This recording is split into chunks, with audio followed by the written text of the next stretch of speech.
অসমৰ চৌপাশে ড্ৰাগছৰ বেহা গাঁৱে ভূঞে শিপাইছে ড্ৰাগছৰ জাল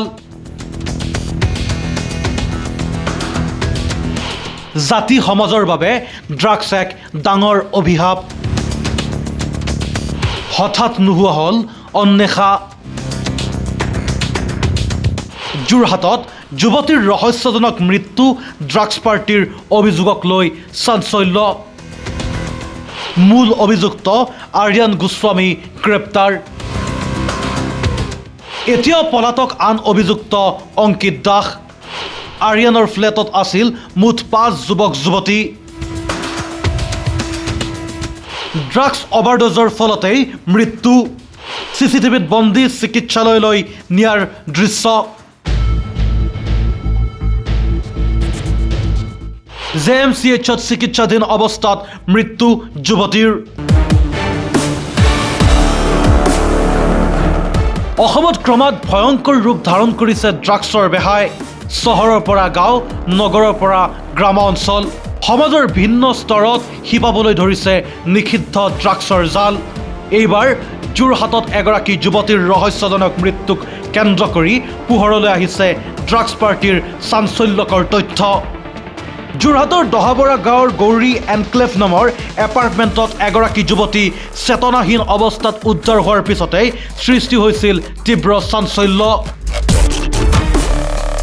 পৰৱৰ্তী সময়ত যুৱতীগৰাকীক যোৰহাট চিকিৎসা মহাবিদ্যালয় হাস্পতাললৈ লৈ যোৱা হয় যদিও চিকিৎসাধীন অৱস্থাত মৃত্যু হয় ঘটনাৰ তদন্ত আগবঢ়োৱাৰ লগে লগে পোহৰলৈ আহিছে নতুন নতুন তথ্য আৰক্ষীৰ প্ৰাথমিক তদন্ত অনুসৰি শনিবাৰে আৰিয়ান গোস্বামীৰ ফ্লেটত ভুক্তভোগী যুৱতীগৰাকীক ধৰি মুঠ ৫ গৰাকী যুৱক যুৱতী উপস্থিত আছিল ইয়াৰে আছিল ২জন যুৱক আৰু ৩ গৰাকী যুৱতী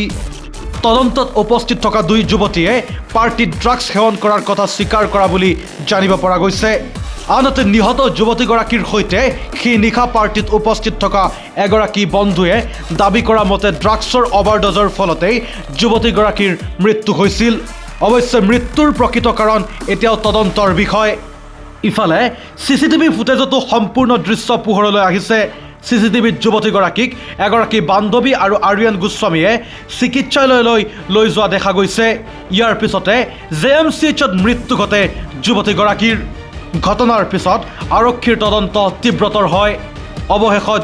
যোৰহাট আৰক্ষীয়ে গোলাঘাটৰ ৰঙাজানৰ নাম্বৰ হাবিৰ মাজৰ পৰা গ্ৰেপ্তাৰ কৰে ঘটনাৰ মূল অভিযুক্ত আৰিয়ান গোস্বামীক ইয়াৰ পূৰ্বে যুৱতীগৰাকীৰ 2 বান্ধৱীকো সোধাপোছাৰ অন্তত গ্ৰেপ্তাৰ কৰা হৈছিল কিন্তু এতিয়াও পলাতক হৈ আছে আন এজন অভিযুক্ত অংকিত দাস অংকিতৰ সন্ধানত আৰক্ষীয়ে অভিযান অব্যাহত ৰাখিছে ইফালে তদন্তত বৰ্তমানলৈকে যুৱতীগৰাকীৰ ওপৰত নিৰ্যাতন চলোৱাৰ কোনো তথ্য লাভ কৰা হোৱা নাই বুলি জানিব পৰা গৈছে সেই যুৱতীগৰাকীৰ মৃত্যুৰ আঁৰৰ প্ৰকৃত কাৰণ কি ড্ৰাগছৰ ভূমিকা কিমান আৰু সেই নিশা ফ্লেটটোত প্ৰকৃততে কি ঘটিছিল সেই সকলো প্ৰশ্নৰ উত্তৰ এতিয়া আৰক্ষীৰ তদন্ততেই নিৰ্ভৰ কৰিছে এয়া কেৱল এগৰাকী যুৱতীৰ মৃত্যুৰ ঘটনাই নহয় এই ঘটনাই আকৌ এবাৰ আঙুলিয়াই দিছে অসমত ক্ৰমাৎ বিস্তাৰ লাভ কৰা ড্ৰাগছৰ ভয়ংকৰ জালৰ দিশ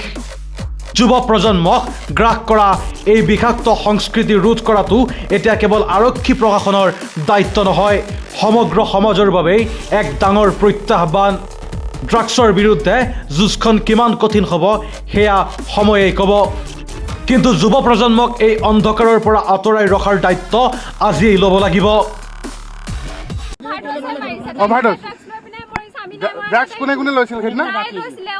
আৰু তোমালোকে মই নাই লোৱা আপুনি টেষ্ট কৰাই চাই ল'ব পাৰে আৰু তুমি লৈছিলা নাই তোমাৰ নাম কি আছিল অভাৰড'জৰ মৰিছে তাই নিজে ড্ৰাগছ খাই মৰিছে তেতিয়া তোমালোক আছিলা ঐ মন্দি তুমি আছিলা নাই তেতিয়া তোমালোক আছিলা কিমান সময়ত সোমাইছিলা তোমালোক আমি 8টা মানত সোমাইছো মই গম নাপাওঁৱে মই পাকঘৰত আছো তেতিয়া তাই মাৰিছেগে মই দেখাও নাই কিমান আছিলে তাত কোন আৰিয়ান গোস্বামী কিমান আছিলে আৰু এটা আছিল সি এটা পলাই আছে গম নাপাওঁ কি নাম তাৰ অংকিত কি মাছৰ মাছৰ হাফ পেণ্ট পিন্ধি আহিছে চাব পাৰে আপোনালোকে ডেড বডিত মোৰ হাফ পেণ্ট পিন্ধি আছে তো তাই যে সেইটো কাম কৰিব মই ইফালে মাংস বনাই আছোঁ মাংস এনেকৈ পৰিয়ে থাকিলে তাই আগতো তেনেকৈ আগতো এবাৰ হৈছে মোৰ ৰুমত নহয় মোৰ নিউজ ডেস্ক পিপলছ টিভি